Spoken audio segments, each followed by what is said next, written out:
Good evening and welcome to the Board of Education meeting being held on Tuesday, September 23rd.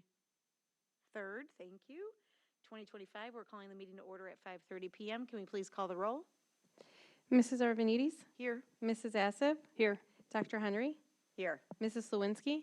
Here. Mr. Bresnahan? Here. Mrs. Hostler? Mrs. Troutman?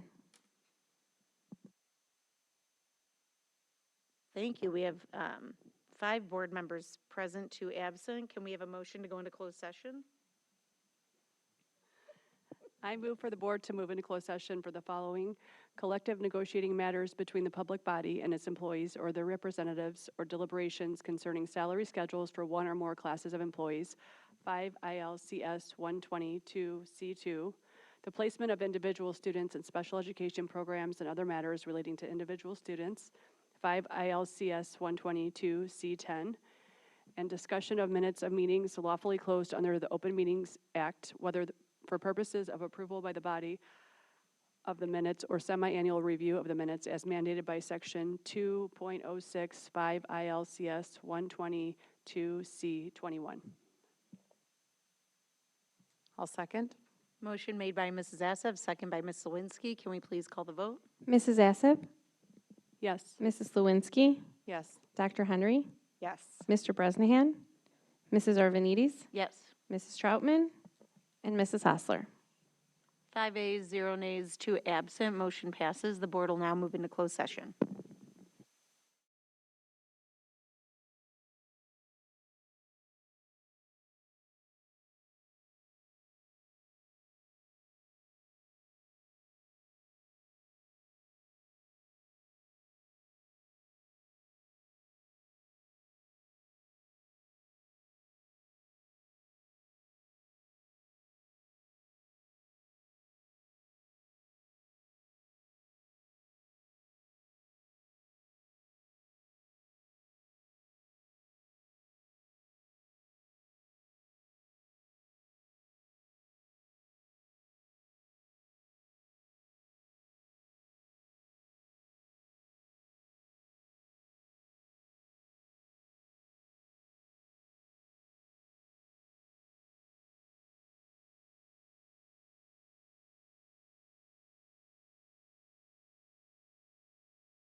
Welcome to the Board of Education meeting on Tuesday, September 23rd, 2025.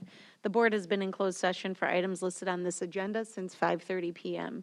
We have 6 board members present and 1 absent. At this time, I ask that we all stand for the Pledge of Allegiance.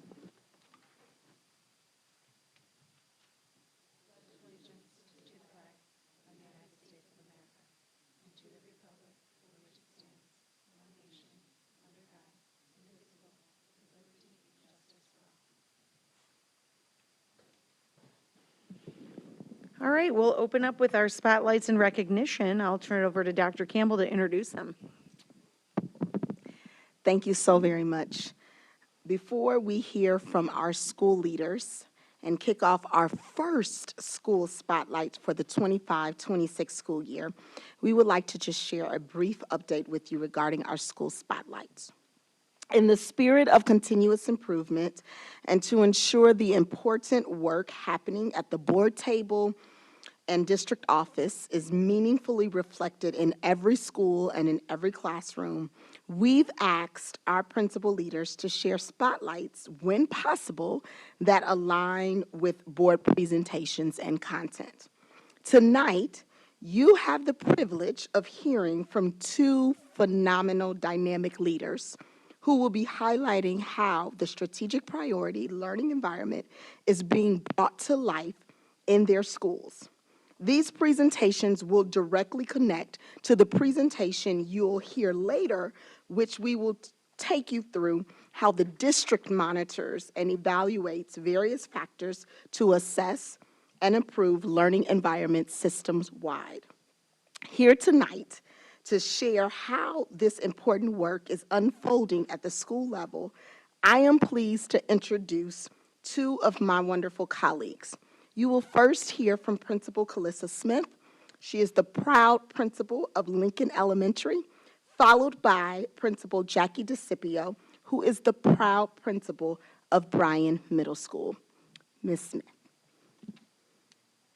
Thank you, Dr. Campbell. Hello, board.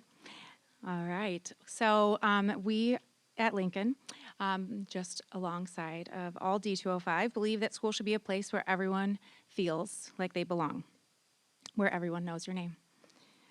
Our work around the learning environment is all about creating safety, belonging, and engagement so that every single child is set up to thrive and learn.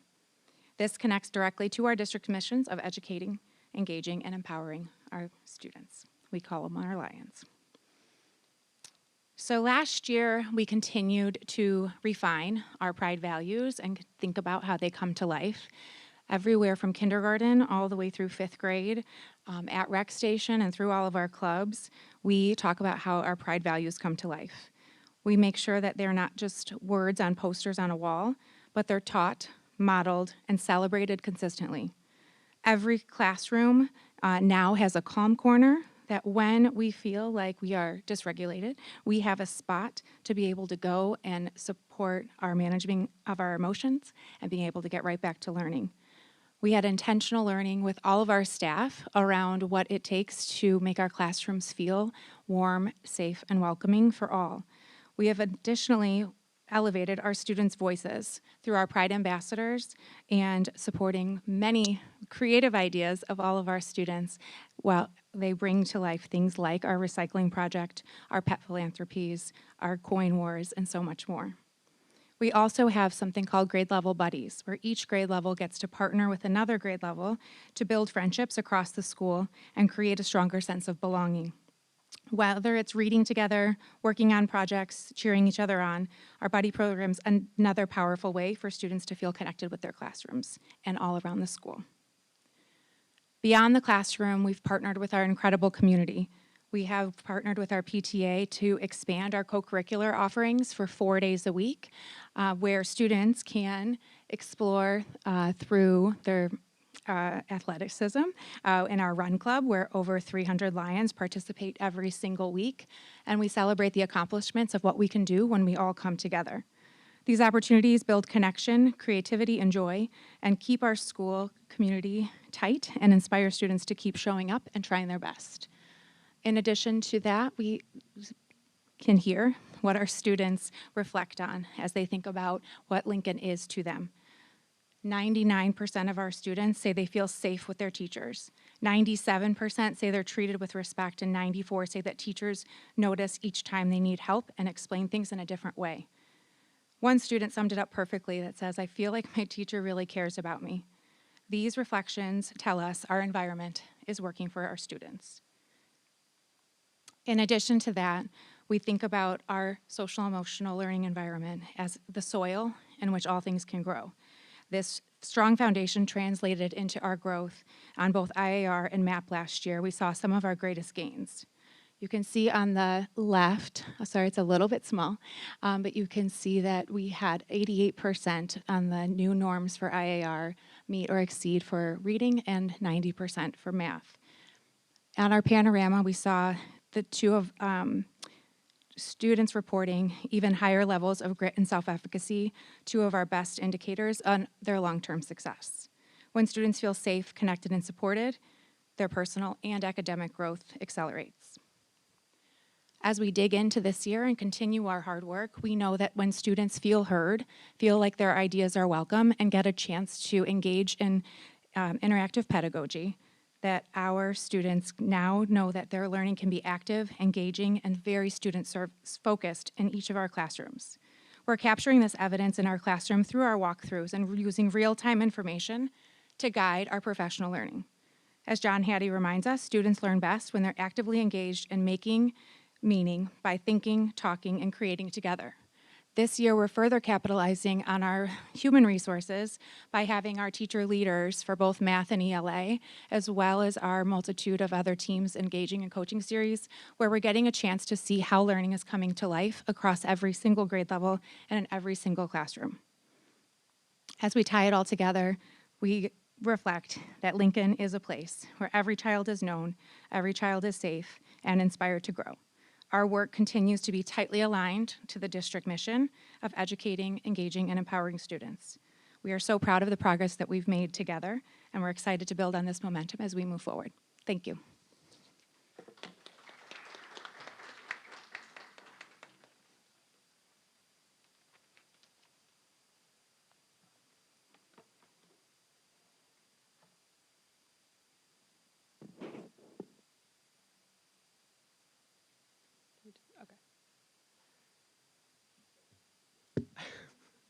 Good evening. I'm Jackie DeCipio. I'm the principal of Bryan. This is my 11th year here in our district, and I am so excited to share some highlights of our ongoing work related to school improvement with our specific focus on our learning environment goal. My hope is that these examples will help illustrate and complement Dr. Rubenstein's presentation on the learning environment later this evening. School improvement planning is a structured and strategic process designed to enhance student outcomes and strengthen overall school performance. At Bryan, our school team engages in this process collaboratively using data to inform our decisions and set purposeful goals. Each year, we identify a specific focus area that includes math, ELA, and a goal dedicated to fostering a positive and supportive learning environment, which is the focus of my update this evening. These goals serve as the foundation for our continuous improvement efforts and guide the strategies that we implement throughout the year. As many of you may recall from the Committee of the Whole presentation last spring, our school improvement efforts at Bryan have been closely focused on strengthening student-teacher trust, a priority that emerged directly from our 5 Essentials student survey data last year. Recognizing the critical role that trust plays in student engagement, we chose this as a targeted area for growth within our learning environment goal. To support this focus, all of our exploratory block teachers developed specific goals aimed at building and fostering trust with students within their individual content areas. This intentional approach allowed each teacher to tailor strategies that aligned with their content area while contributing to a cohesive school-wide effort to improve the overall climate and culture in our classrooms. A few key highlights from our work last year included the revival of our Student Advisory Committee, which played a pivotal role in helping us better understand the student perspective on trust. Through this committee, we gathered authentic student feedback on what trust looks like, sounds like, and feels like in the classroom. This feedback was then brought to our school leadership team where it was analyzed and discussed. From there, leaders shared the insights with their respective staff teams, creating a shared language and understanding around trust across the building. In particular, our exploratory block teachers engaged in deeper reflection by unpacking what trust means within the unique context of their subject matter. This allowed them to develop content-specific strategies for fostering stronger student-teacher relationships. Additionally, we took part in learning environment walks, intentionally focusing our lens on identifying and reflecting on the presence of trust-building practices in our classrooms. These walks provided valuable opportunities and helped us identify next steps for further strengthening the culture of trust at Bryan. I firmly believe that what you focus on grows, and our intentional efforts around building student-teacher trust truly paid off. We were proud to see our increase in the student-to-teacher trust metric on our 5 Essentials survey. This growth reflects the collective commitment of our staff to creating more supportive, respectful, and trusting classroom environments. While there's always more work to be done, this positive shift affirms that our focus was both meaningful and impactful for our students. School improvement is a continuous process. It's never truly finished. As we reflect on past progress, respond to data, and set new goals, we are constantly evolving to meet the needs of our students. At the end of the last school year, our leadership team and our student services team engaged in a review of multiple data points during a series of reflective planning meetings. There was much to celebrate, most notably our consistent and strong performance on the 5 Essentials survey, which affirmed many of the positive outcomes of our collective efforts. However, as we dug deeper into the data, one area emerged as a clear opportunity for growth: academic engagement. While many indicators were trending positively, our scores in academic engagement were neutral. This finding stood out to us and sparked some important conversations about how we could better support student participation, curiosity, and ownership of learning across all classrooms. Also, we thought that this goal paired nicely with our second year of implementing our high-quality instructional resources in illustrative math and Amplify ELA. We saw a timely opportunity to deepen our understanding of these resources and were able to also make connections to the CASEL framework. With the various data points we reviewed and the noticings from our 5 Essentials, and then the reviewing of the CASEL framework, our teams identified interactive pedagogy as our focal area for the year. This dimension of the framework emphasizes learning experiences that are collaborative and cooperative and align closely with our goal of increasing academic engagement across all content areas. One of the unique strengths of a middle school is the wide variety of exploratory offerings. As a team, we reflected on how to establish a shared instructional focus that could be applied across all of these unique learning spaces.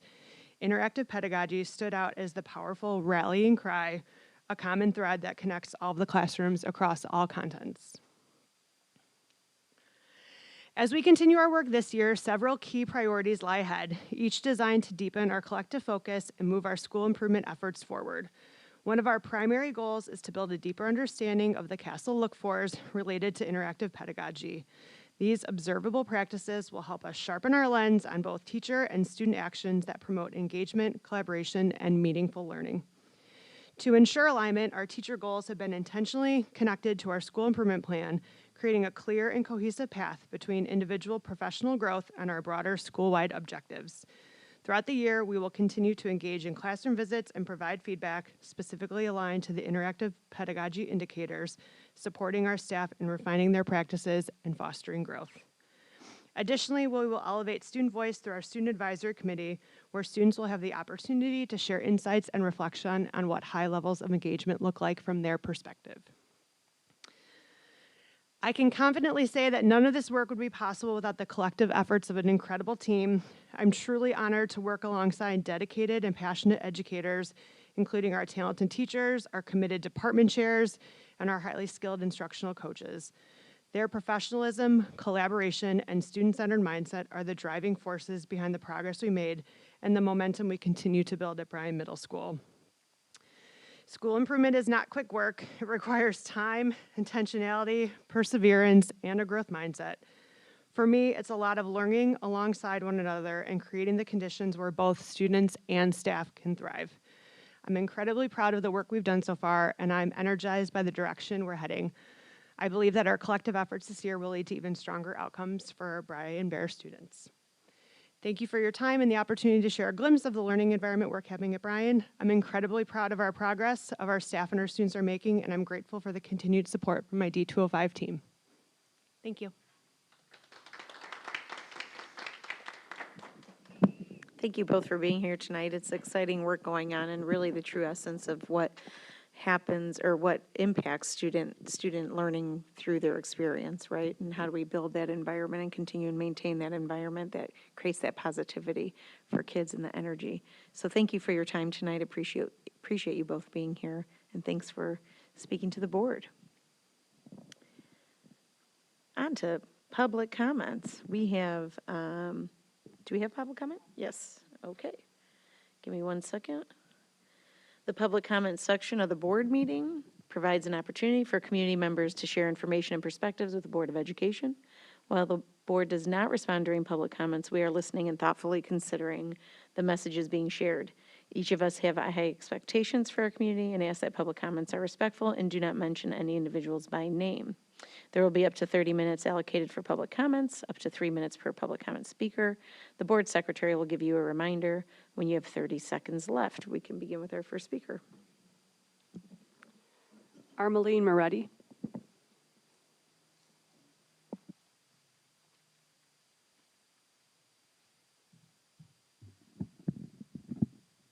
Thank you.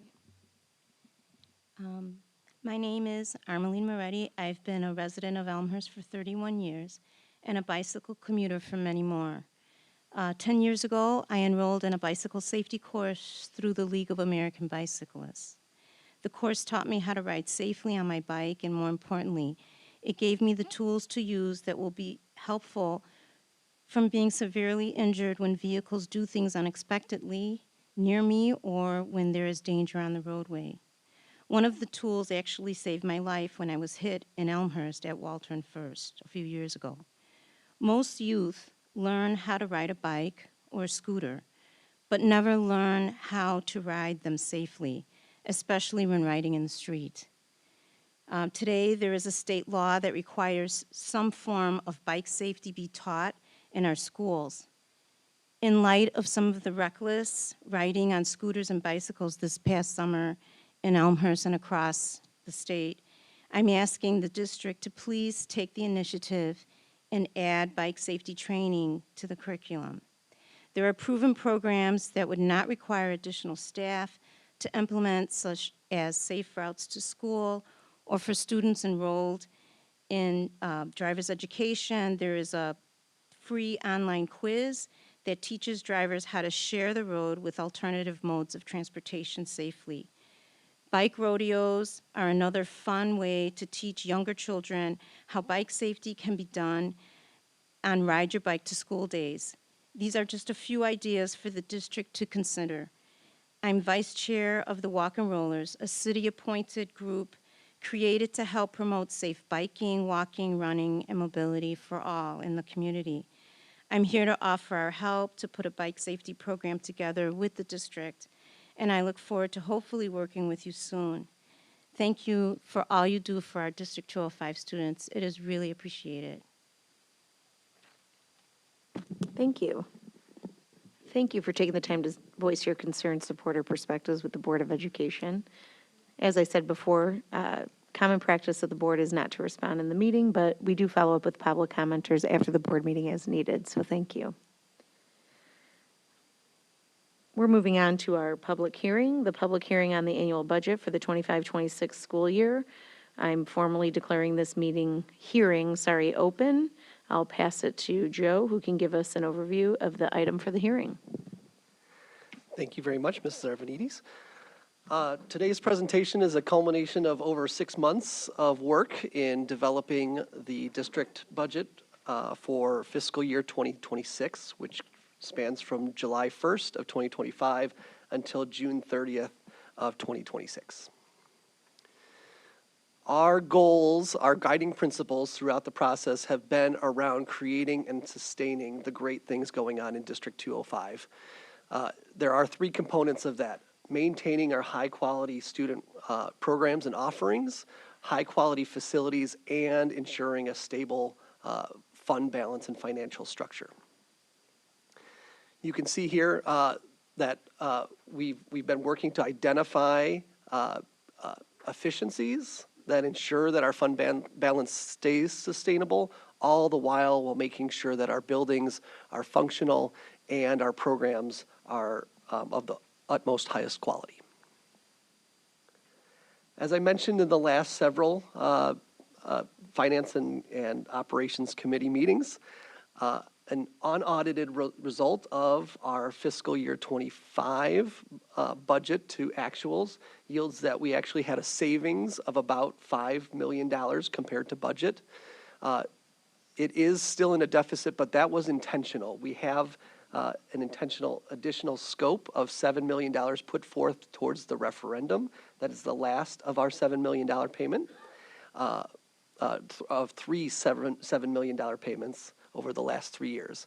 In addition, we annually provide $4 million towards capital projects, which we will present to you later on this year. So I distributed a lot of the same documents that are going to be on some of these slides so that you can see it in greater detail. I'm going to start with revenues. Revenues are primarily driven by our local revenues. You can see 91% of our revenues are driven at the local level, which includes not just property taxes, but also includes registration fees, ticket sales, food sales, and other items. You can see here, this is a summary of both the last 4 years.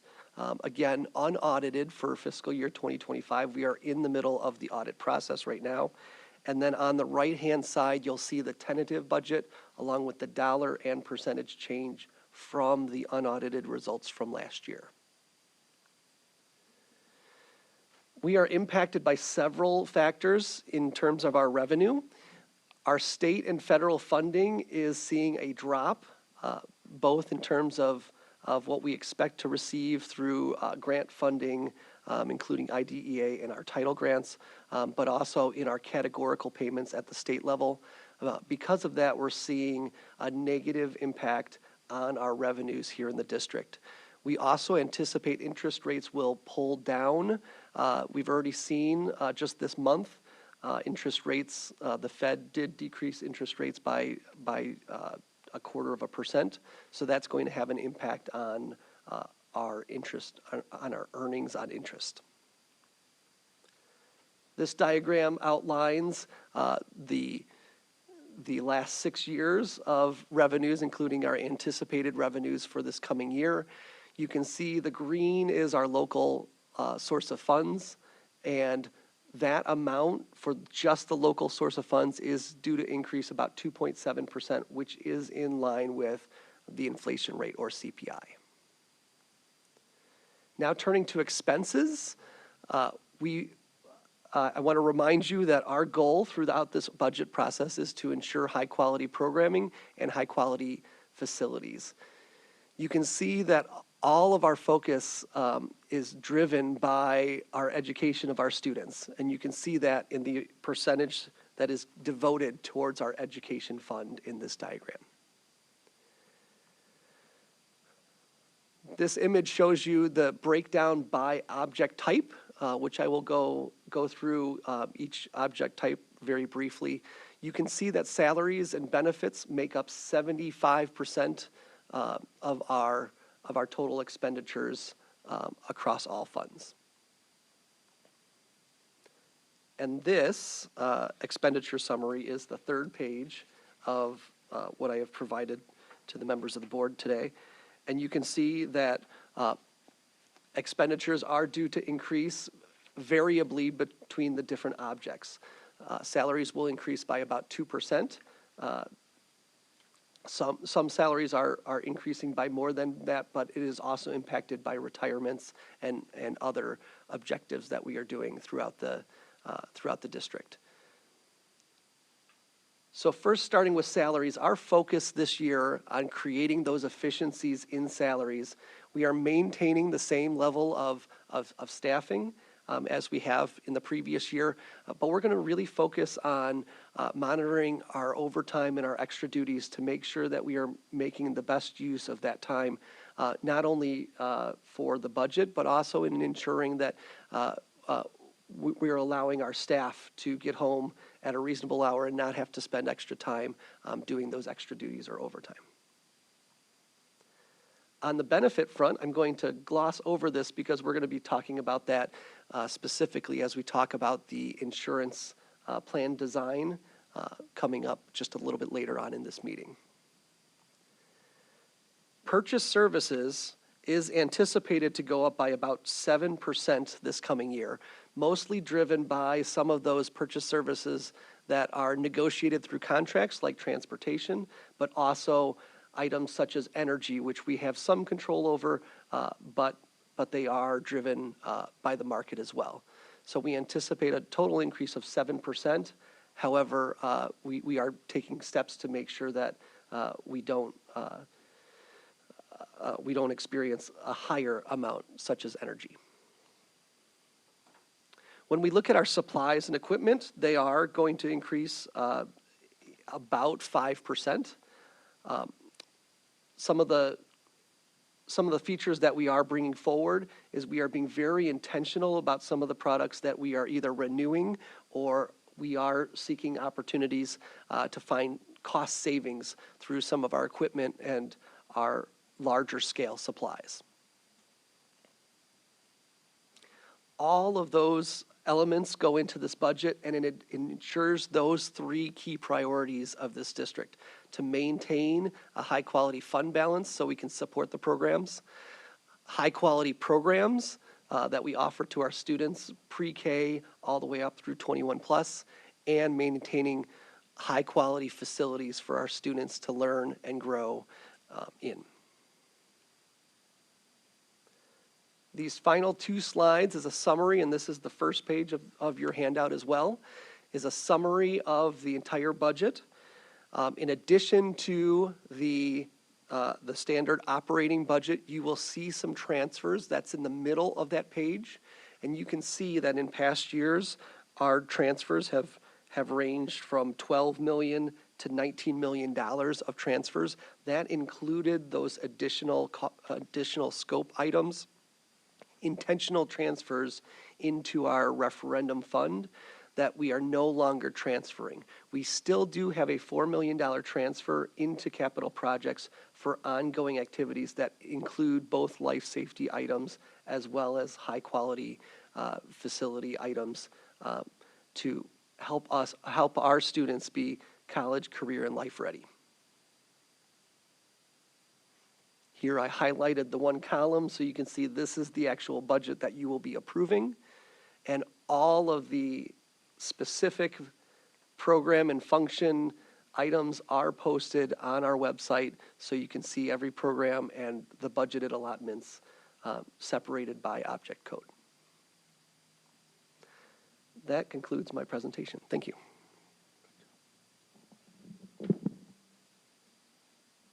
Hold, please. I lost my place in line. Thank you, Mr. Blomquist. Are there any public comments related specifically to the annual budget for the 25-26 school year? Seeing none, we are now going to declare this hearing closed, 7:32 p.m. Item 7, maybe, yep, on our agenda is the approval of regular board meeting minutes from August 19th, 2025. Are there any changes to those meeting minutes? Seeing none, those minutes stand as presented, and the approval of the closed session minutes from August 19th, 2025, those meeting minutes stand as presented. On to the fun part, reports and presentations. We have our first report on the learning environment, cultivating positive culture and relationships. I will turn it over to Dr. Rubenstein. This is definitely the fun part because there is a lot going on in the learning environment. You heard two of the spotlights this evening directly related to the learning environment and the intricate work that is going on in each of our schools related to the learning environment. And I'm happy to talk about how we are measuring that and how we're utilizing some of our data this year. So we're going to talk a little bit about why the learning environment matters, some data used to monitor the learning environment, and then all throughout really talk about how we're taking action on all of the data that we have gathered and some of the objectives for professional learning over the course of this year. So when people really think about the learning environment, there is a great deal of research that has been done about the importance of student belonging as a human need, but also a need in schools, and that being fundamentally linked to learning and well-being, that student perceptions of supportive learning environment helps to increase their outcomes in challenging courses and in STEM courses in particular, and that improvements in student perceptions of school climate over time are really closely associated with attendance improvements, academic achievement improvements, and graduation rates at that school. And so you are going to see some of that data and how it directly impacts this evening. So when we talk about attendance, as you know, in this district, we have been laser focused on improving student attendance over time. And we are happy to report that our chronic absenteeism rates have really come down. At the elementary schools, really specifically, we are seeing pre-pandemic rates a little bit lower than pre-pandemic rates, which is something to be very excited about, and virtually no change year over year from 23-24 to 24-25. So students are staying in school in the early elementary years. When we move on to middle school, we saw some improvements in our middle school programming, and while that's not at pre-pandemic levels yet, it is something that I will show you in just a second how we are focusing on that year over year. And at York High School, our student attendance rates have improved significantly over the last several years, so that the percentage of students who are chronically absent or listed as chronically absent has decreased by about half.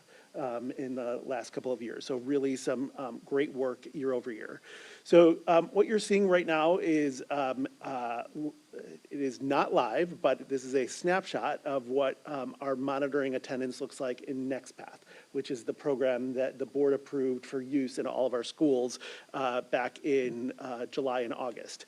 And so when we think about monitoring attendance through NextPath, very easily and very quickly, I can see as a district leader, and each of the school leaders can see broken down for their school, some really great pieces of data. So this is a snapshot from about a week ago about where our students are in terms of their attendance.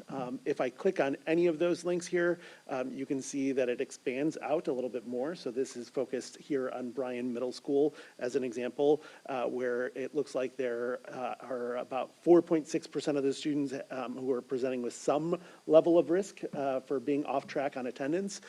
When I click on that button, it takes me to a list of those specific students and exactly what they look like. I can also then drill down. When I look at those specific students, it will give me their attendance history over the last 5 or 6 years in the system right there, and it will plot out visually exactly the periods that they're missing. So, and the days that they're missing, and so that we can, as a school team, really work to see any important patterns. It has enabled educators so far to really efficiently identify any patterns in student absenteeism by year or by day or by course or by period, just to really drill down into that. And then some of the other pieces here, all of these are live and interactive sidebars. And so you can see here that our attendance trends are improving, that it calls out on the third portion there on the left-hand side where it says district comparison, 91.9% of students are not chronically absent.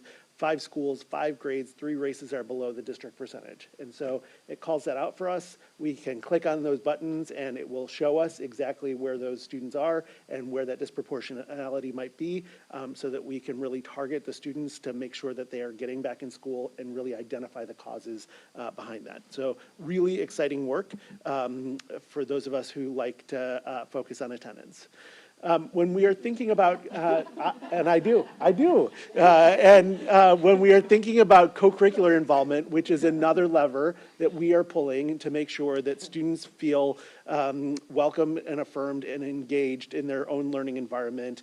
We've done a lot of work over the last couple of years to really add clubs and activities that are focused on specific student needs. And we know that students who participate in extracurricular activities in middle school and above exhibit higher levels of academic motivation and achievement.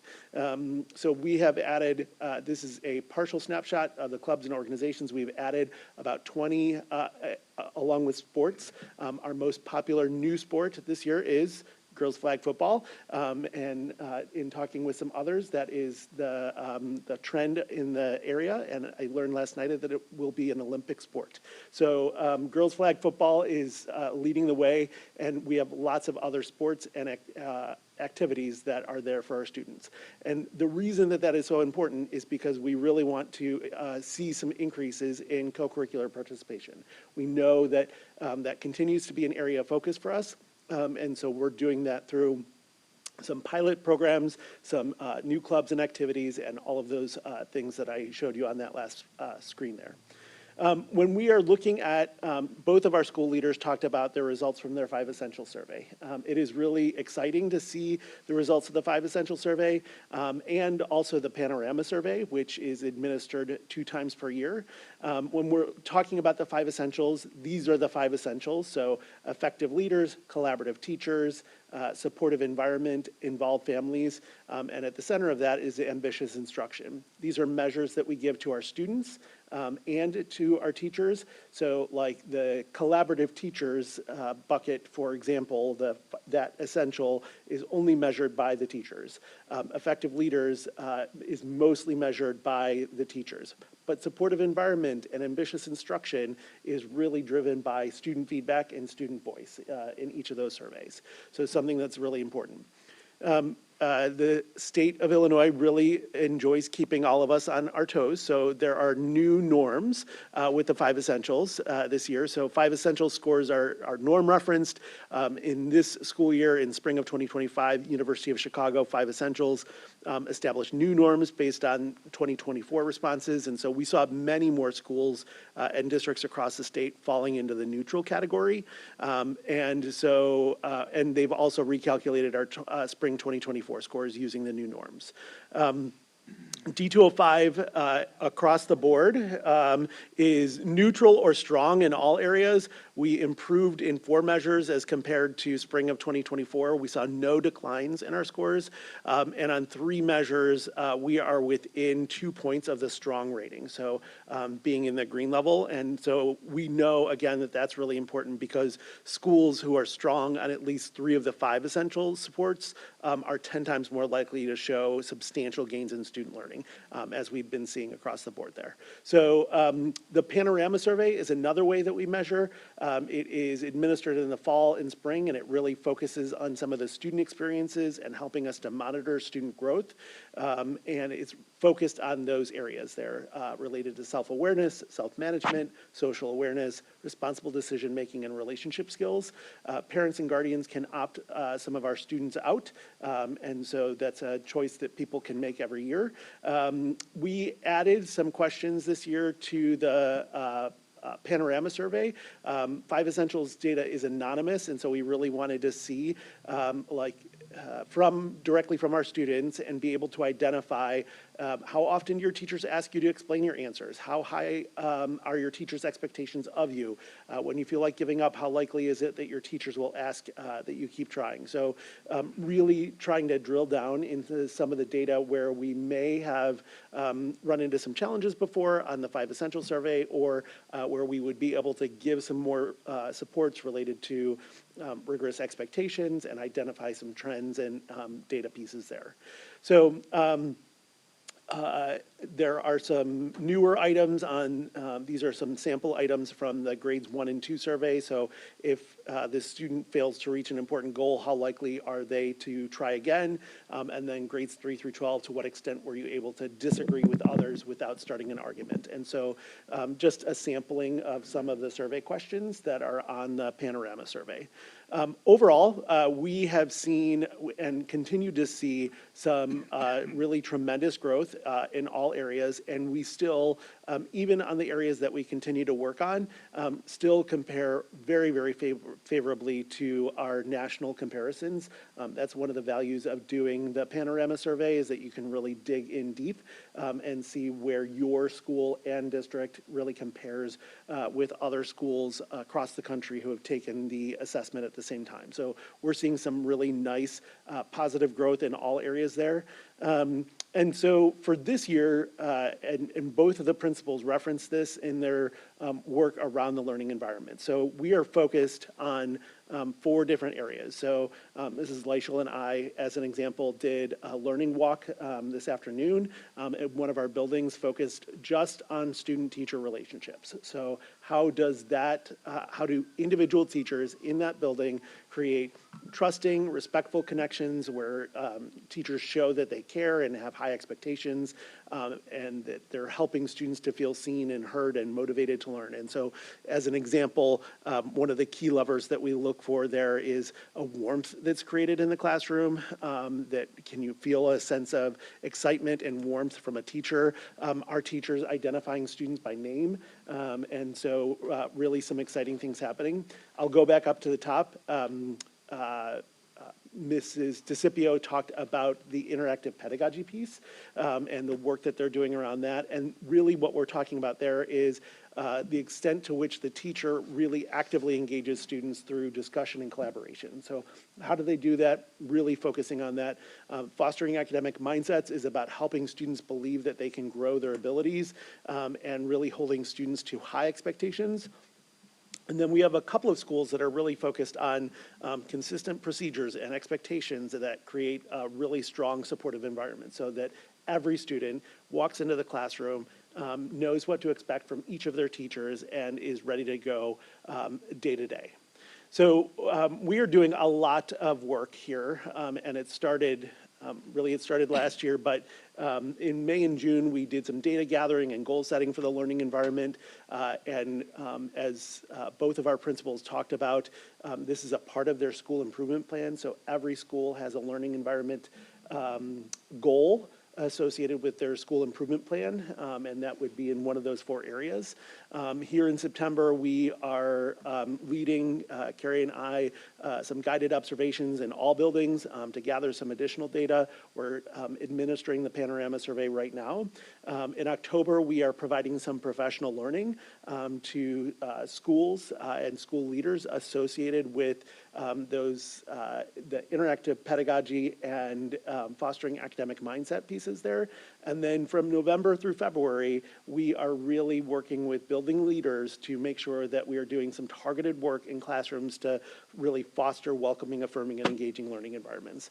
That's also when the 5 Essential Survey is administered in February. And then in March and April, we do some wrap-up district-led guided observations so that we can do some goal setting in May for the following year. The Panorama Survey is also administered then. So this work, as Ms. DeCipio talked about the work that is ongoing related to school improvement planning.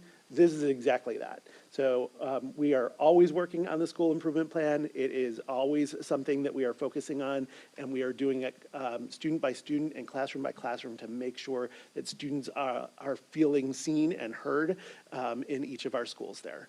So we are utilizing, and I talked a little bit about this before, but this is just another piece here where we are able to pull all of that, for example, panorama survey data into a data wall to help educators to quickly identify students at risk for SEL concerns and really charting that quite easily, and then able to track and monitor student counseling and other services and supports, which we just started doing this year in the system in a really unique way. So we'll be able to see when a counselor starts meeting with a group of students about a particular issue at York High School, what is the impact of that, and is it having success in their Panorama goal surveys? Is it having success in supporting them in each of their academic learning environments? So we are really proud and very excited of the work that is going on in our schools all across the district, and that is a small snapshot of the work that is happening on a day-to-day basis. So thank you. Happy to take any questions. Open it up to board members. Kelly? Thank you for the presentation.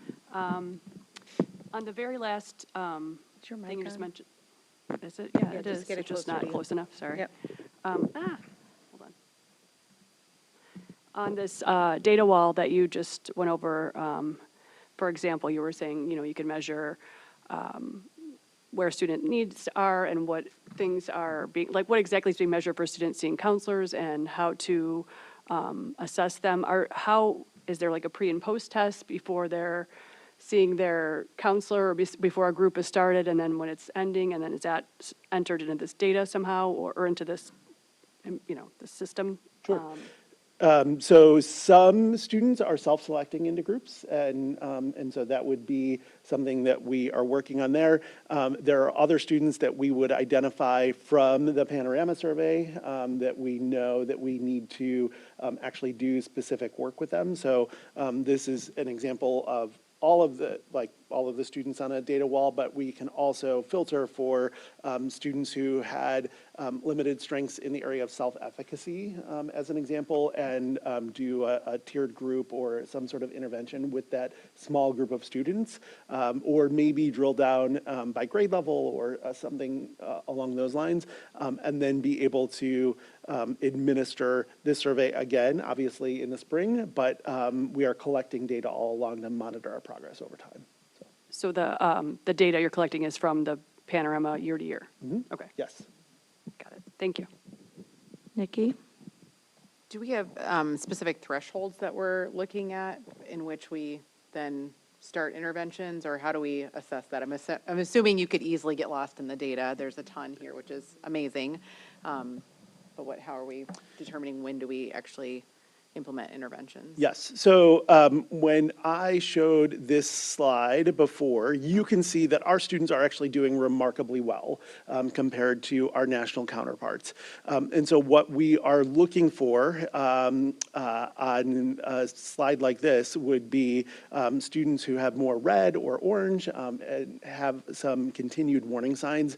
There's also a question that we ask every year on the Panorama survey related to whether or not they have an adult in their life at the school to make sure that they have connected with an adult if they have problems. And then there are a variety of other informal measures that we are tracking at York High School and at our middle schools really specifically to make sure that students are staying on track. And does that primarily sit with the teacher level or like your level? Like Some of it is starting with the teacher. Our team in York Student Services, like the counselors and the social workers and school psychologists, does a lot of work with these data and to make sure that students are feeling included. So they are meeting regularly to talk about students who may need an additional level of support, what that support is going to look like, and plotting things out from there. thank you. Thank you. Can I ask?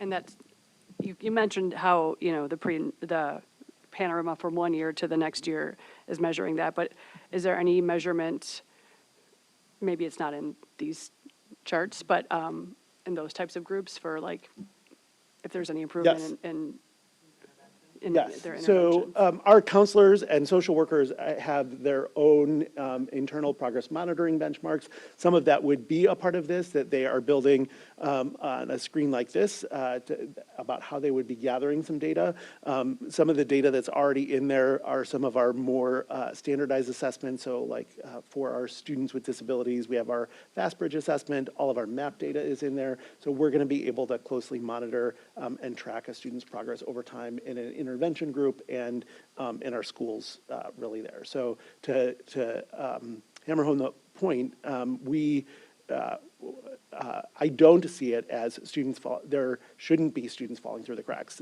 That's the whole purpose of this tool, is to make sure that we are identifying students, providing the support, and providing every bit of necessary services to make sure that they're doing well.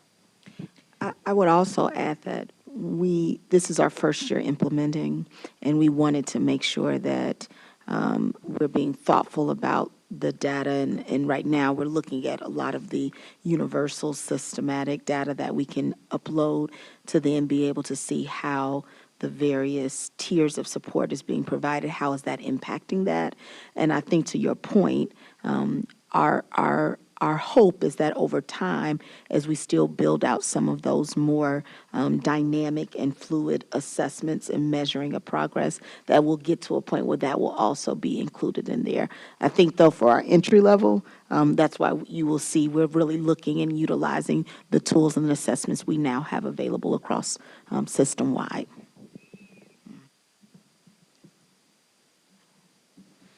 Just one quick thing. I'm excited to see about all the additions to co-curricular activities, and I'd love to hear in the future about ways that our teachers and school leaders are helping to get kids involved who maybe aren't as likely to join a club or a sport, and student to student or teacher to student.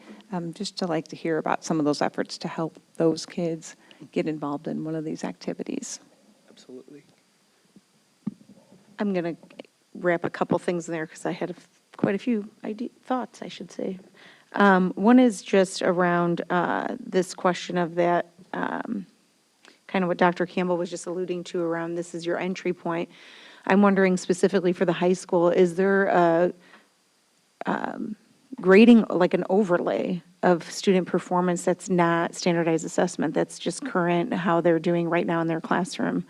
And so that you could see commonalities or disconnects between students who may be struggling in the social emotional realm but are doing well academically, or both down, both, up, down, all around? Yes. So that is one of the great pieces about NextPath, is that it updates every evening, so at midnight, and it pulls all of the data from PowerSchool, all of the data from our other sources to make sure that we have the most accurate and up-to-date information in there that we can then pull into a data wall, that we can really identify the students who are in need of more support and the students who are excelling. Mm-hmm. Yeah, so is that like a report that's coming out to leaders and campus admin on a basis, a certain frequency, or? So the school leaders that I have seen in using their NextPath, are logging into NextPath fairly frequently. And so we have shown them how to do that. We have provided professional learning around the use of NextPath, and we are regularly talking with them about those data. Yeah. Yeah, so our team at the district has built data walls, right, that to Kevin's point are pulling both summative data, academic data in real time, right? So, SBRs for our students who are getting those, but then also daily grades for our high school folks. And so and attendance, SEL metrics, right? So looking at the totality of the student. And so once those data walls are built, they update every single night. And so then leaders, right, in their cadence of data reviews are looking at, setting those thresholds, filtering. Let's look at all the students who are maybe attending school under 80%. Okay, what are we noticing maybe about SEL? Indicators, what's the root cause, right? So they're able to kind of look at the totality of a student and really identify what the best support would be for a student, as opposed to having to look at many spreadsheets, which if you remember from the committee of the whole last year, that was the previous way in which people were kind of self-compiling all that data. Yeah, so the way I'm thinking about it is similar but a little flipped. So especially as you can probably tell from the high school lens, they're just kind of looking at student performance on a regular basis and then seeing what those other indicators are that you're using, like attendance and all those other indicators, where those rates are compared to their performance. So if a student is not finding success academically, right, that would automatically be kind of what's brought to me. And then I can look and drive into that student and say, okay, what is their attendance rate? Are they seeking supports? Have they been to the math lab? Like whatever it is that you're using to monitor.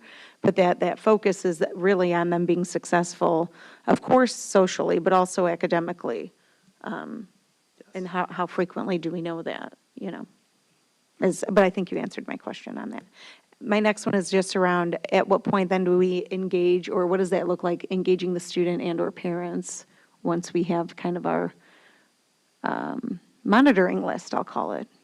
Yes. So students and their families would be engaged really relatively quickly as soon as we notice a risk. And really, again, the whole purpose of making sure that we have school improvement planning and a strong learning environment plan for the school year is to make sure that when a student is in need of additional services and supports, that we are already putting those into place. But that's the first purpose, but really to make sure that we are setting up strong classroom learning environments all across the board so they will need less support in a tiered way. Yeah, which is leading me to my next part. Sorry, I'll be done soon. That slide where you said further inquiry, there was a slide that said further inquiry, and you have some questions you're adding. Are those questions for this year's assessment, or were they for this year's? Yes. I really enjoyed those questions because I think it gives you a brighter look into the student's perspective, which I think has been kind of a little foggy for us in the past, meaning, kids, they're not that one, this one, yep. Do you have a teacher or adult? Of course, we know that that's primary importance, that you have that trusted adult in the building. But this, when you feel like giving up, how likely is it that your teachers will ask you to keep trying?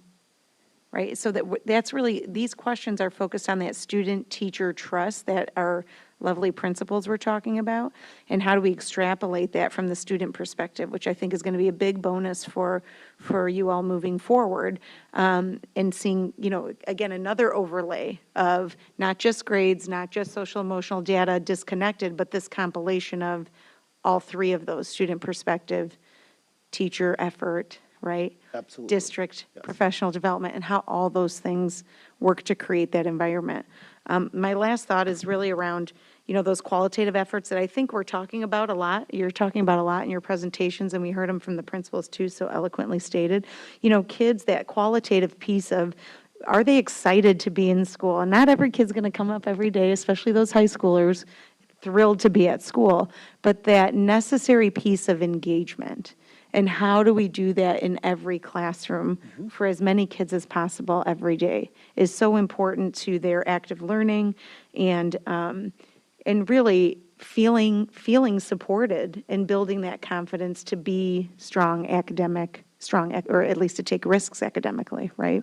And so important for that academic classroom. So really hoping that we hear or see a little bit more later on about, kind of that, how do we build those classrooms, that PD around the qualitative pieces of education, not just the quantitative piece of data and what it tells us. Okay. But overall, very good, very in-depth, lots of information really about what we do with it moving forward. Nikki? One last question.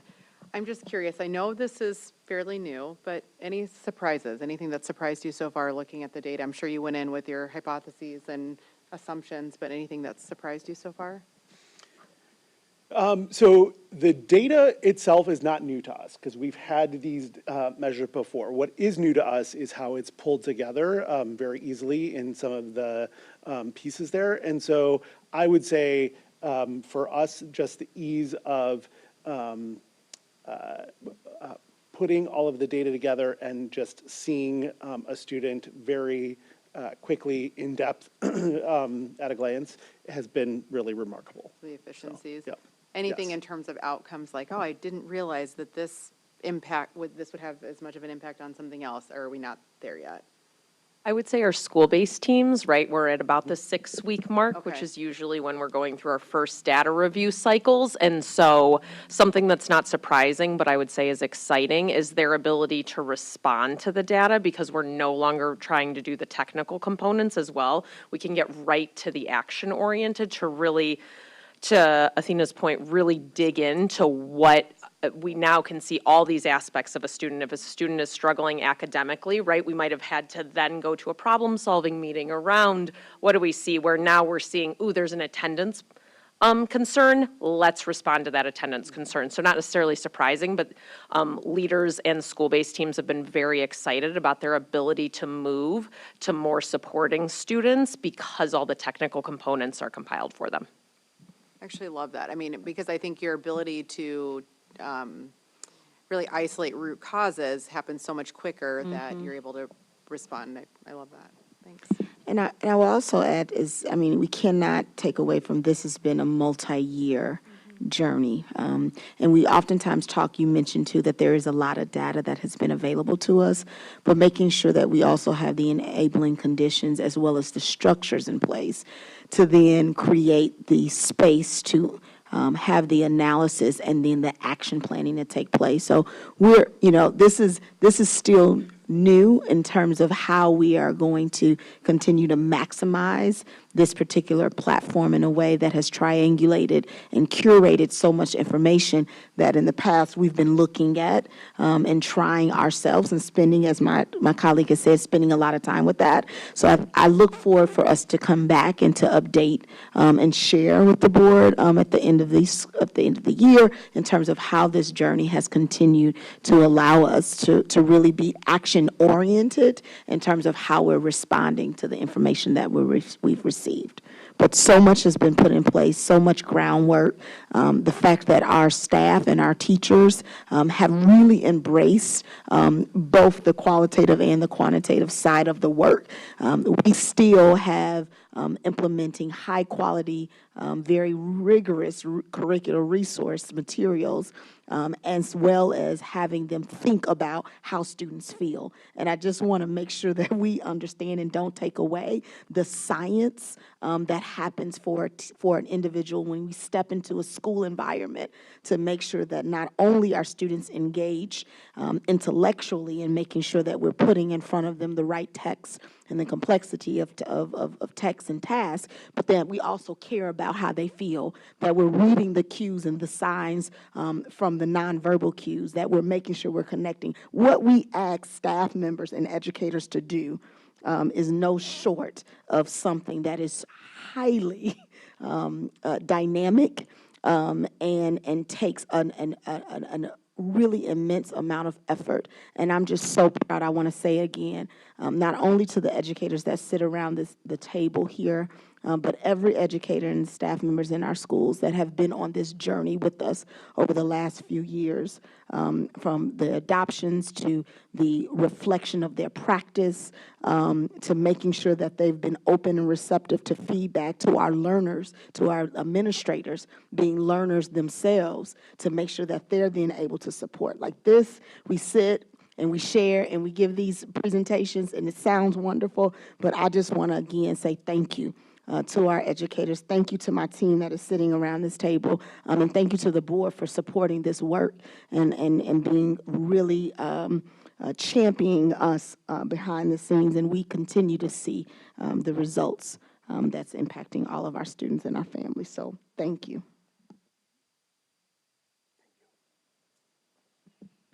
Anything else? Anything else on learning environment? Okay, thank you. Lots of good work going on there. We'll move on to item B, the medical dental benefit contracts. I believe I turn it over to Mr. Blomquist.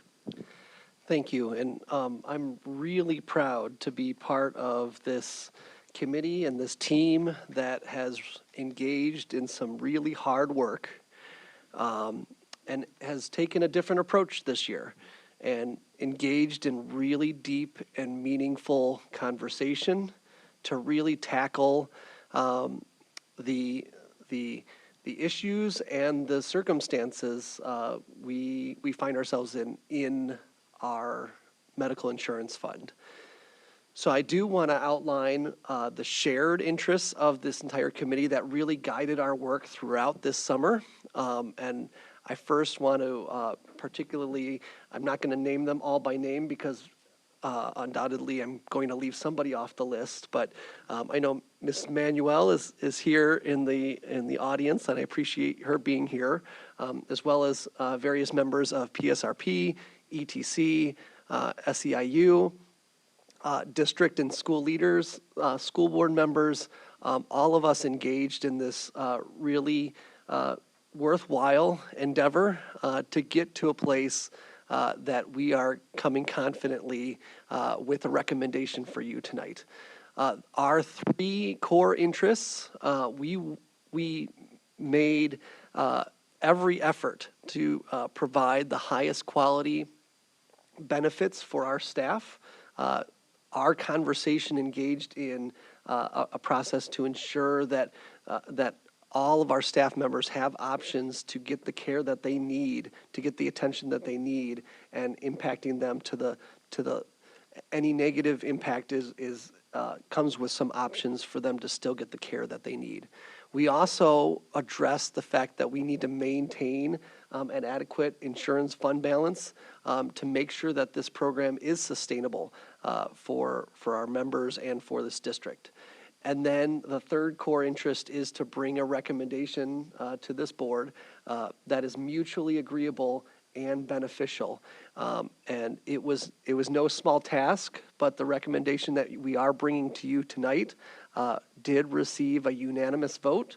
And so I once again want to thank every member of the insurance committee for engaging in this conversation to get us to that point that we feel confident that we are achieving all three of these objectives through the proposal that we have for you today. We went through a number of different colored models, and the model, so we did put up that it was the orange model that was the one that received 12 votes of support. And to walk us through that process, we are happy to have Melanie Gruss from Alliant here with us to walk us through all of the components of this model. I'll turn it over to you, Melanie. Thanks, Joe. Yeah, so the components of the orange model that the committee unanimously decided upon includes a variety of different modifications to the current benefit offering that's in place currently for the district. So the first bullet point that you'll see on the list is a pharmacy carve-out with an organization called Vital One.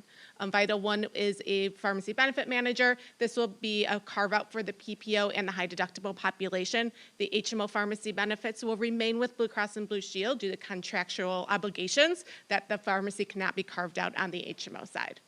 We'll also be eliminating for that same PPO and high deductible health plan population the weight loss pharmacy coverage for GLP-1s will be removed from the offering effective January 1st.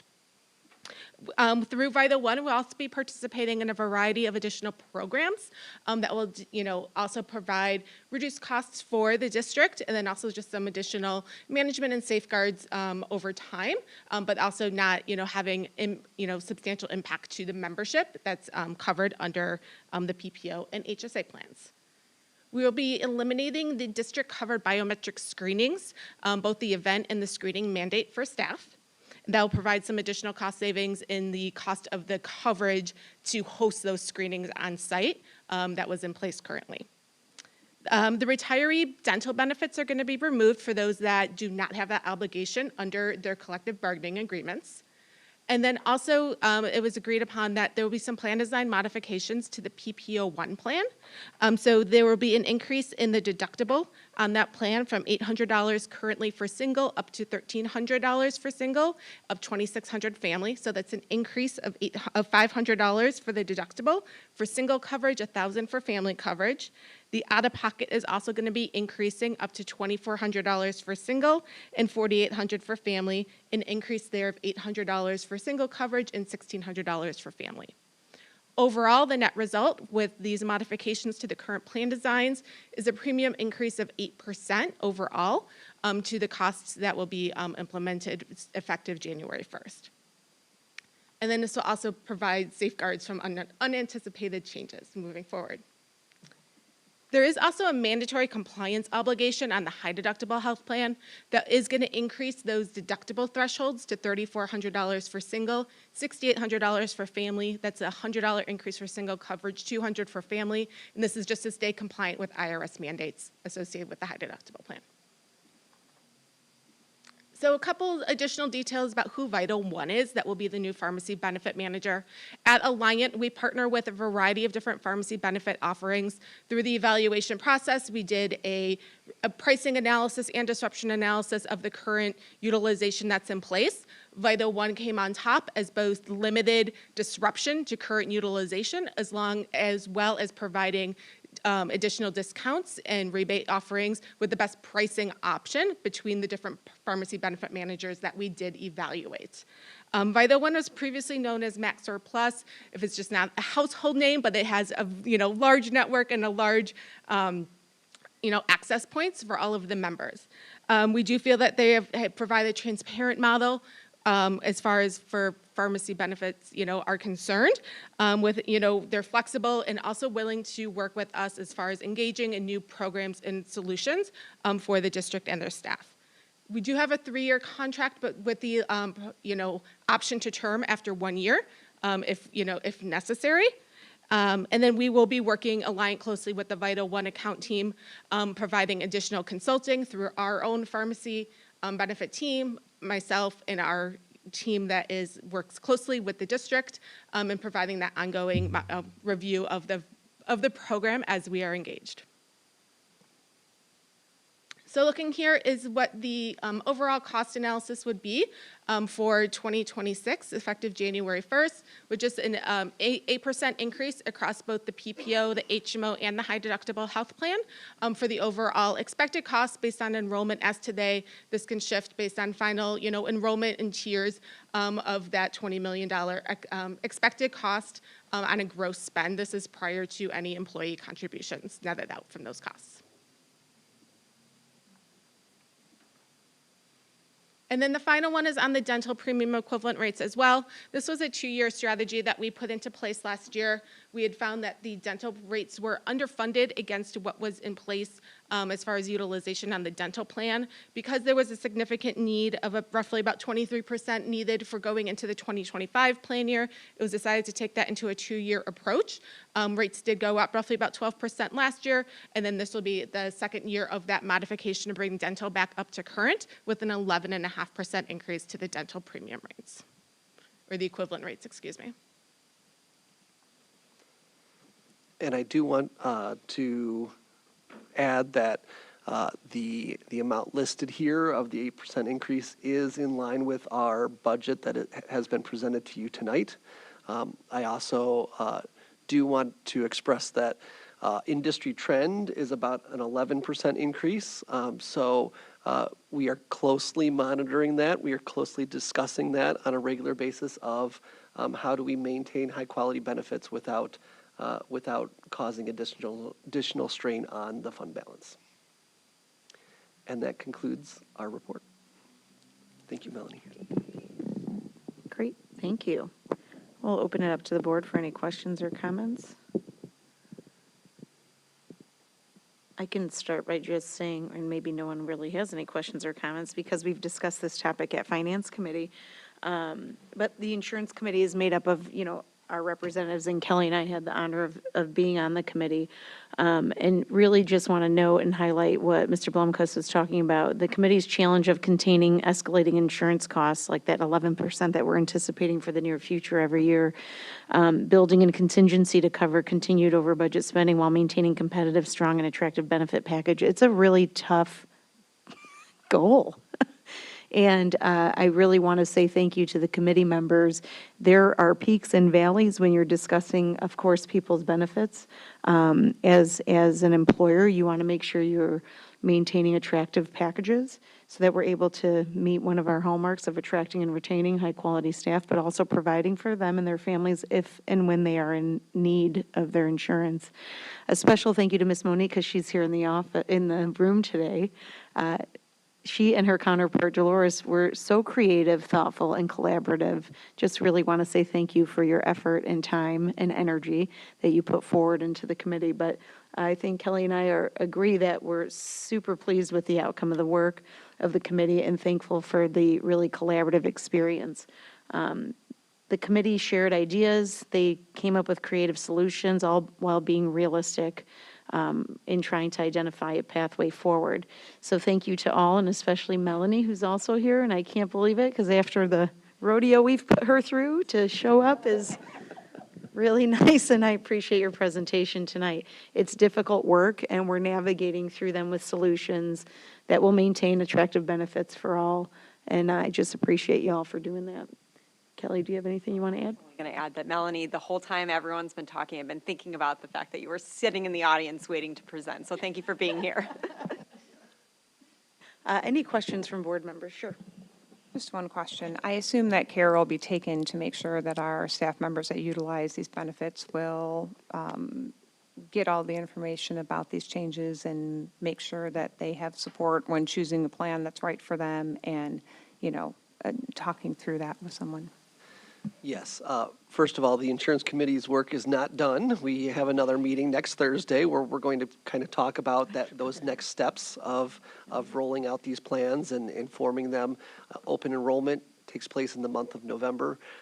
We also have an incredible benefits coordinator, Jessica Romero, who is very experienced and can educate our staff. And we are committed to making sure that we engage with them to make sure that we assist them in making the best possible choice for them and their families. Great, thank you. Anything else? Okay, thank you for that presentation. Moving on to the consent agenda. Is there anything anyone would like to pull from the consent agenda? Seeing that there's nothing to be pulled, can we have a motion for the consent agenda, please? I move that the Board of Education approve the following consent agenda items: A, personnel report; B, financial report; C, FOIA, Freedom of Information Act requests; D, adoption of out-of-district meal reimbursements; E, approve compensation compliance reports; F, special education supplemental staff contracts; G, incident, IQ, IT, and facilities work management platform. I'll second. A motion made by Ms. Assef, second by Mrs. Hassler. Can we please call the vote? Mrs. Assef? Yes. Mrs. Hassler? Yes. Mr. Bresnahan? Yes. Dr. Henry? Yes. Mrs. Lewinsky? Yes. Mrs. Arvanites? Yes. Mrs. Troutman? 6 ayes, 0 nays, 1 absent. Motion passes. Item 10 is our agenda action items. We have item A, the approved resolution adopting the budget for fiscal year 2025-26. Mr. Blomquist? I think you've heard plenty from me over Yes, the last sir. 2 months, so I turn it back over to you. Thank you. Can we have a motion? I move that the Board of Education adopt the fiscal year 2026 budget as presented. I'll second. Motion made by Dr. Henry, second by Ms. Arvanites. Can we please call the roll? Dr. Henry?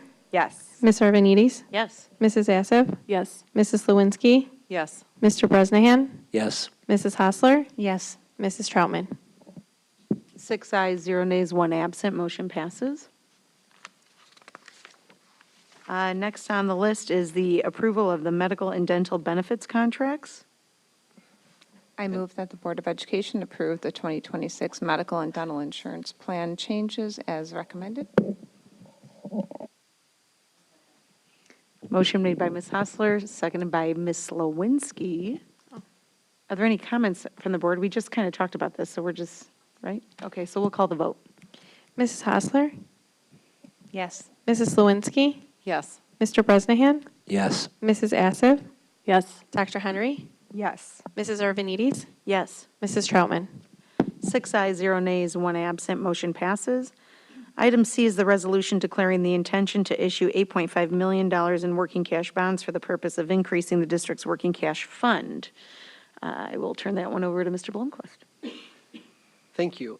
We have discussed this to some great length over the last 2 months at the Finance and Operations Committee meeting.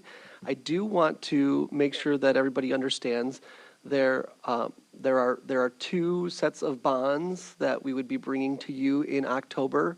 The working cash bonds is the one set of bonds that requires a notice of intent for issuance, and that is why we are bringing this to you today.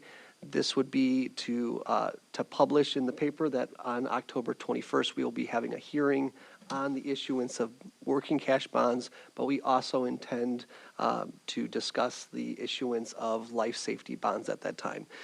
We are joined as well today by Anjali Vij from Chapman and Cutler, who will answer any questions that you might have related to the notice of intent to issue working cash bonds. Can we have a motion first, and then we can ask questions? Can we have a motion? I move that the Board of Education adopt the resolution declaring the intention to issue $8.5 million working cash fund bonds of Community Unit School District Number 205, DuPage and Cook Counties, Illinois, for the purpose of increasing the working cash fund of said school district and directing that notice of such intention be published in the manner provided by law. I'll second. Motion made by Dr. Henry, second by Mrs. Assef. Are there any comments from the board? I will just ask, because we do have some newer board members, and sometimes the community likes to understand, just what is that timeline? What does that look like then? If this is approved tonight, what happens next? Sure. Process-wise, if the board adopts the resolution of intent tonight, within, short order, a notice of intent will be published in your local newspaper, the Elmhurst Suburban Life. And that notice will be in the form that is on page 3 and 4 of this resolution. So it's just 2 paragraphs, which notifies your registered voters, the public, of their right to petition the working cash fund bond issue. As soon as that notice is published in the newspaper, that starts a 30-day window where the registered voters of the district do have the opportunity to sign a petition. And if you get 3,423 signatures on that petition within that 30-day window, then the issuance of the working cash fund bonds would go to referendum for voter approval at the March 2026 election. If the board does not receive a petition within that 30 days with the requisite number of signatures, then you can proceed to issue and sell the bonds without referendum. In addition to the 30-day petition period, there is a separate public hearing requirement, which Joe described for both the working cash fund bonds and the life safety bonds. But this part of the process only relates to the working cash fund bonds. So it's after that 30 days lapses, again, starting from when the notice is published in the newspaper, 30 days after that, then the board can proceed to sell and issue the working cash fund bonds without a referendum. Okay, great. I also want to highlight, does anybody have anything? Thank you for that clarity. I want to highlight that the board has discussed this, or at least through Finance and Operations Committee, where we did have some, I think every board member was present at both of those meetings, where we went into some great detail about our financial stability right now and the impact of these working cash bonds and health life safety on our community. So I encourage anybody in our community who has questions about what the board is proposing, the intent being proposed by the administration, to please reach out to board members or Mr. Blomquist to get some clarity, or at least to understand what our financial position is and how this is the best way forward for us as a district and a community, especially with minimal, there's not an increase or a decrease impact on the overall taxpayer. So if there's community members out there who are interested, please reach out to one of us, and we can help answer any questions. Anything else from the board? Okay, with that, we will call the vote. Dr. Henry? Yes. Mrs. Assef? Yes. Mrs. Slawinski? Yes. Mr. Bresnahan? Yes. Mrs. Hostler? Yes. Mrs. Arvanites? Yes. Mrs. Troutman?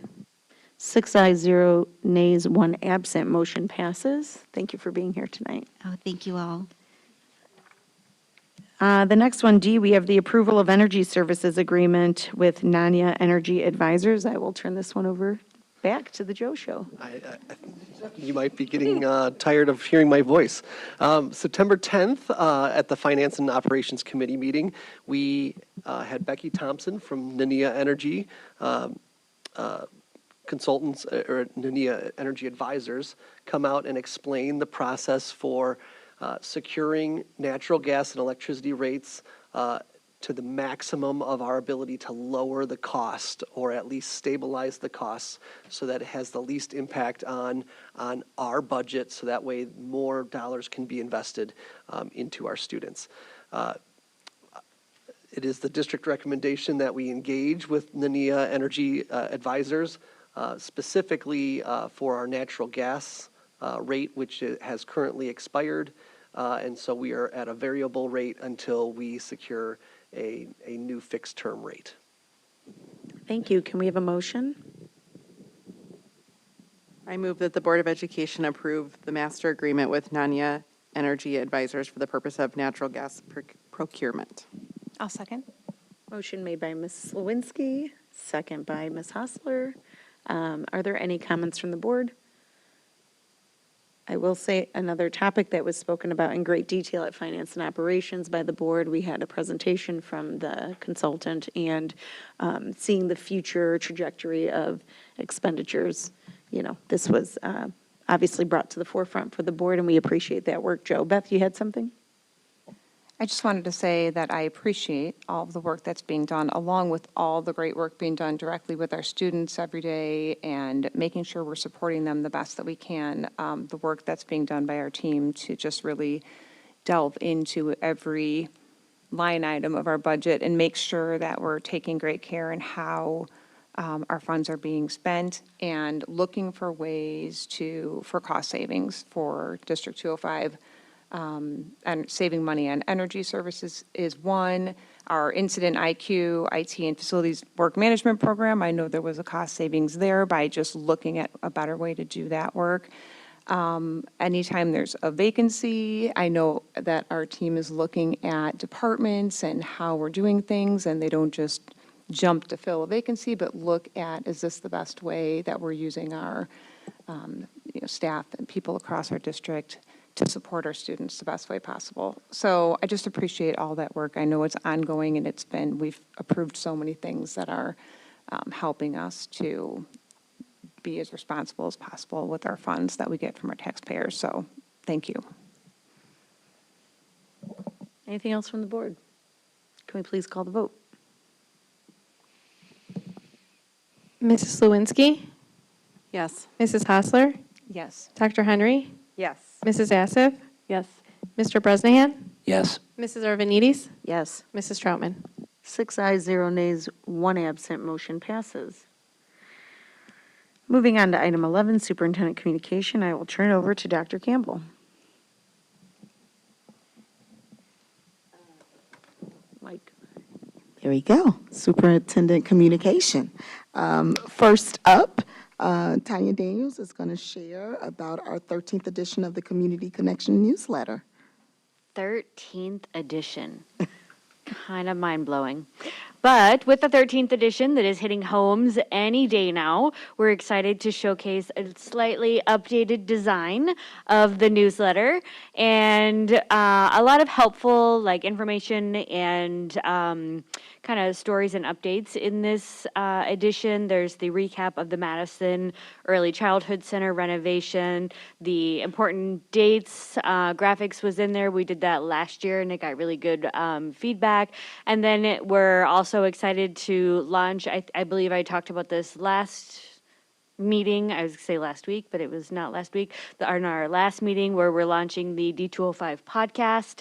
And then with this, there is a Q&A with Dr. Hurt. And this Q&A with Dr. Hurt launches the first of a series of what we are calling the We Are Dukes video series with Dr. Hurt throughout the year. So similar to the video series that we have with Dr. Campbell, that's Hall Pass, we are doing a We Are Dukes with Dr. Hurt to take you inside York High School and everything that happens at York High School to give you a little bit more information on the day-to-day activities there, the services that we have for students, and how we support a rigorous curriculum as well as SEL throughout the high school. We're really excited to launch this series, so I hope you're all able to listen to a couple episodes and enjoy this new edition of the newsletter. Excellent, thank you. We are super excited for our 2025 State of the District. I think Sultana is already receiving some RSVPs and guests saying that they will be attending. The district annual State of the District will be held on October 30th. You are allowed to wear a Halloween costume if, just in case you want to be prepared for the next day. It's okay, no judgment, safe space. 7 p.m. at Lincoln, I know, Elementary. We look forward to sharing data and information and reflecting on this past school year. Speaking of the past school year, we want to share that ISA ACT student reports will be coming to families on October 17th. With this, as one of my colleagues has already mentioned, the state loves to keep us on our toes.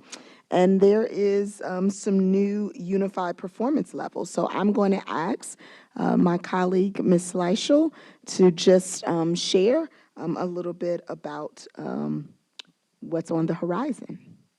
Sure. Thank you, Dr. Campbell. So we will be digging into several changes that the state made for the Illinois School Report Card data at the Committee of the Whole on October 21st.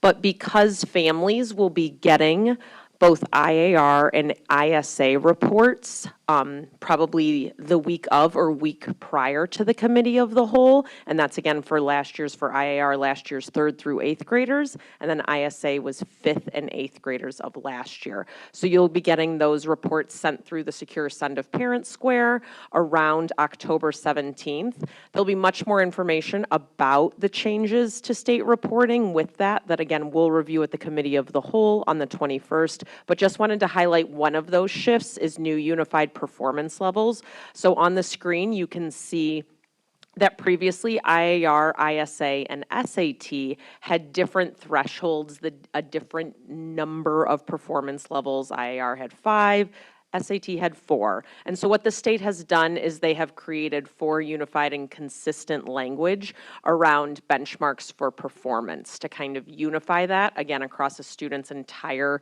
experience through summative assessment data. They also have changed the performance ratings, and so they did this by analyzing how Illinois compared to other states and how proficiency ratings align with evidence of student readiness for college and careers.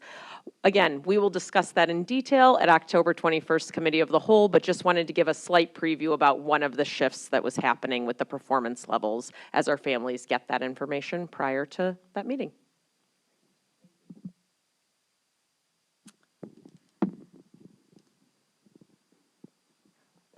And I'm going to kick it over to my colleague, Ms. Lyons, who's going to just do an update on our October 10th Institute Day. Yes, we have another day of learning coming up on the 10th.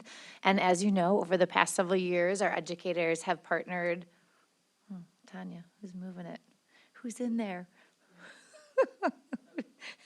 Okay, Rudy. It was Rudy.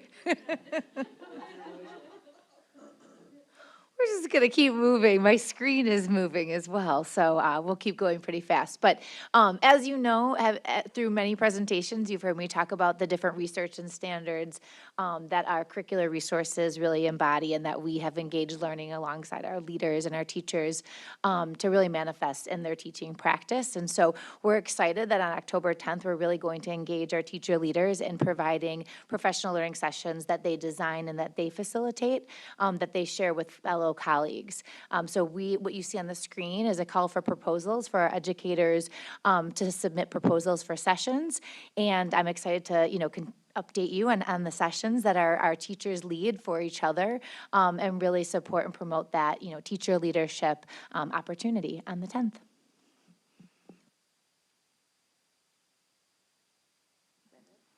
No, we have one more surprise. Tanya Daniels. Surprise. So we have talked a lot about the finishing the referendum projects, and we thought that it was only appropriate to go back in the archives and have Garrett put together one of his fantastic videos doing a recap of the work that was done with the referendum, to really just take a moment and take a walk down memory lane and really celebrate the tremendous progress that was made from that referendum. So tremendous thank you to Garrett Garcia for putting this together. Every school is represented, and we're really excited to kind of showcase the work that has been done. So please enjoy. In November of 2018, the Elmhurst community overwhelmingly approved a referendum committed to enhancing safety and security, expanding learning spaces, and addressing maintenance and infrastructure needs across all District 205 schools. Now, following the ribbon cutting on the newly renovated Madison Early Childhood Center, we are proud to share that every project included in the referendum has been completed. Thanks to the commitment from the D205 community across all of our schools, students and staff are benefiting from new and modernized facilities, the complete rebuild of 2 brand new school buildings, remodeled and expanded learning spaces, modernized classrooms with updated furniture and equipment, increased safety and security throughout all D205 schools, and the addition of a brand new transition center to support our young adult learners. This work completed during the referendum also included partnership with the City of Elmhurst, like improved flood management, further protecting our facilities and our community. The referendum totaled $168.5 million. The Board of Education added an additional $21 million in scope to meet evolving needs. And today, we can proudly say that the referendum projects were completed on time and within budget, funded solely through capital project dollars. This is an accomplishment we share together as a district, as a community, and as a team. Thank you for your trust, your investment, and your partnership in ensuring a bright future for all District 205 students.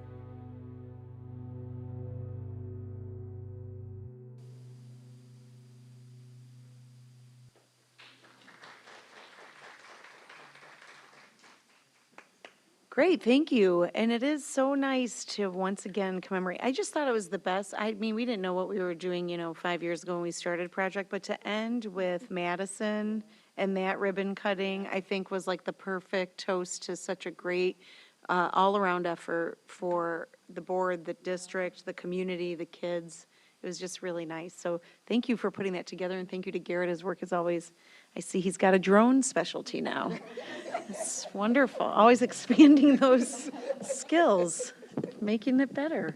Always evolving that, Garrett. Okay.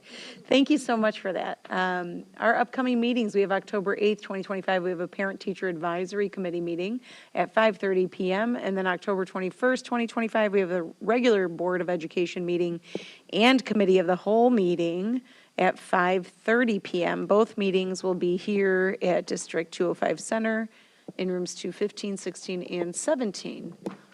And with that, it is 8:41, and this meeting is adjourned.